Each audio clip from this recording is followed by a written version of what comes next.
SP creation বিয়ে করেছে, আসলে কেউ বিশ্বাসই করতে পারতেছে না যে আসলে এসপি ক্রিয়েশন কি আসলে সত্যি সত্যি বিয়ে করছে কিনা। এখন সিয়াম যে আগে মেরিনের সাথে যে এমন করছে, অনেকে ভাবতেছে যে মেরিনরে বিয়ে করবে, কিন্তু সবাইকে ভুল রেখে সে তার ছোটবেলার সে পুরাতন প্রেমিককে বিয়ে করে ফেলেছে। কিন্তু সে বিশ্বাসই করতে পারতেছে না যে আসলে এসপি ক্রিয়েশন বিয়ে করেছে। এই বেচারা তো প্রতি সপ্তাহে একটা করে বিয়ের ভিডিও দিত, যে কখন কাকে বিয়ে করে সেটা এখন মানুষ সত্যি সত্যি বিয়ে করছে যেন বিশ্বাস করতে পারতেছে না।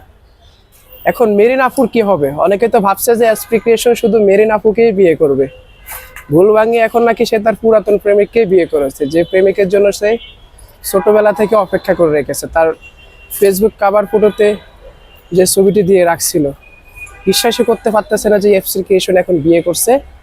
এখন এটাকেও অনেকে ফেক ভাবতেছে, যার কারণে বেচারা বিয়ের সব কিছু ছবি দিয়ে একটা বিশাল ইতিহাস লিখছে। এখন যদি মানুষের বিশ্বাস হয়, কি এমন কাজ করছে বেচারা, বিয়ে করেও এখন বিশ্বাস করাইতে পারতেছে না যে সে বিয়ে করছে।